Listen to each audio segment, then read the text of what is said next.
नमस्कार. सध्या नुकतीच दिवाळी झालेली आहे. सगळ्यांनी छान एन्जॉय तर केलीच असेल. याची तयारी आपण खूप महिन्यांच्या पासून आधी करतो. तेव्हा आणि आतापर्यंत अनेक गोष्टी अनुभवल्या असतील, त्या नोट डाऊन केल्यात की नाही माहिती नाही. त्याविषयी आपण थोडीशी चर्चा करू. दिवाळी असो किंवा कुठलेही सण असो, आपण एक ठराविक गोष्टींची शोधाशोध करतो. पणत्या असतील, लाईटचे दिवे असतील, आकाशकंदील असेल, घरामध्ये काही आर्टिफॅक्ट्स असतात की जे पितळ्याची भांडी, हे सगळं आपण फक्त दिवाळीत काढतो. ह्या गोष्टी दिवाळीचे वेळ लागले की तरी सुद्धा 8 दिवसच आधी किंवा 4 दिवसच आधी आपण शोधायला लागतो. काही घरांमध्ये अगदी त्याचे कप्पे अलॉटेड असू शकतात, पण मोस्टली आपण बघतो की जिथे जागा मिळते, ज्या कप्प्यामध्ये थोडीशी जागा शिल्लक असते, तिथे ह्या गोष्टी दिवाळी झाली की सरकवल्या जातात. अशाने काय होतं की जेव्हा त्याची परत गरज लागते पुढच्या वर्षी किंवा मधल्या काही दिवसांमध्ये पण परत देवदिवाळी असते, काही असतं, थोडेसे फटाके वाजवायचे असतात, एखादी पणती लावायची असते, तिथपर्यंत ते आपण हाताशी ठेवतो आणि एकदा कुठल्या कप्प्यात ठेवलं की शक्यतो पुढच्या वर्षीपर्यंत आपण त्याला बघत नाही. अशाने गोंधळ उडतो. काही गोष्टी रिपेअर करणं गरजेचं असतं की एखादी लाईटची माळ खराब झाली आहे, आयदर ती डिस्कार्ड करणं किंवा आपल्याला नवीन आणायची असते किंवा ती रिपेअर करायची असते. ते तेव्हाच्या तेव्हा व्हायला पाहिजे. आणि या सगळ्यांचे काही आयदर कपाट अलॉट करायला पाहिजे किंवा एखादा कप्पा तरी अलॉट करायला पाहिजे, जेणेकरून रिपीट खरेदी टळली जाते आणि पुढच्या वर्षीच्या दिवाळीच्या वेळेला आपण हे पटकन शोधू शकतो आणि वेळच्या वेळेला लावू शकतो.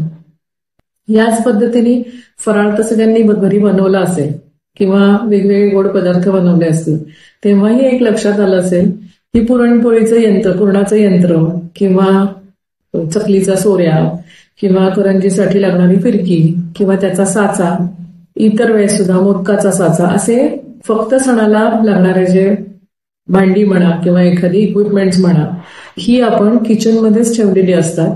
पण ही सणाचा कप्पा किचनमध्ये पण असायला हवा, जेणेकरून कुठल्याही सणाची वेगळी जी रिक्वायरमेंट असते पदार्थ बनवतानाची, ती फुलफिल होण्यासाठी एकाच कप्प्याकडे पाहिलं किंवा त्याच्यात शोधलं की सगळं मिळायला पाहिजे, जेणेकरून आपल्या सगळ्या रिक्वायरमेंट्स कम्प्लीट होतात त्या किचनच्या.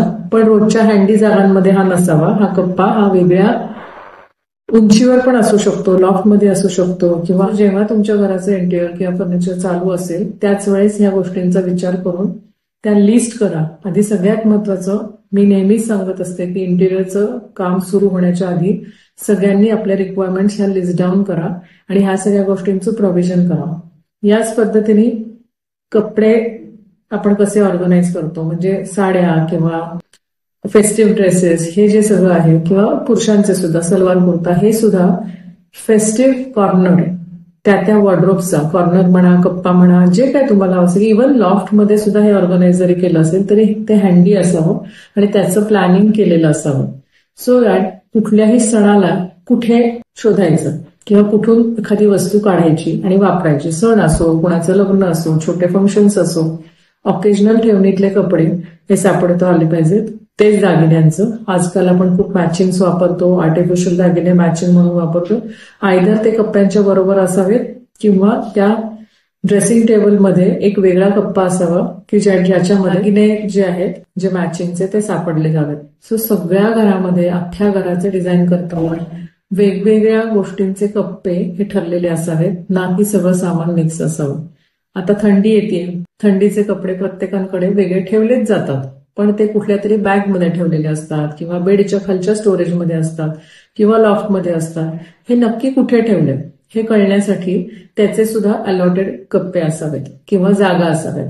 विंटर वेअर म्हणलं तर 2 पद्धतीने करता येतं की प्रत्येक माणसाची जी रूम असते त्याला त्याच्या वॉर्डरोबमध्ये अख्खं विंटर वेअर वेगळं एका कप्प्यात ठेवता येतं, किंवा अख्ख्या घरातलं विंटर वेअरचं किंवा सीझनल वेअरचं एक वेगळं कपाट असू शकतं. ते युजली पॅसेजमध्ये असणं सोयीस्कर असतं की सगळ्यांना तिथे ऍक्सेस करता येतं. आणि मग तो सीझन आला की ते सीझनल कपडे हे आपल्या आपल्या वॉर्डरोबमध्ये अरेंज करायचे आणि दुसरे सीझनल जे कपडे असतात ते त्या कॉमन वॉर्डरोबमध्ये ठेवायचे.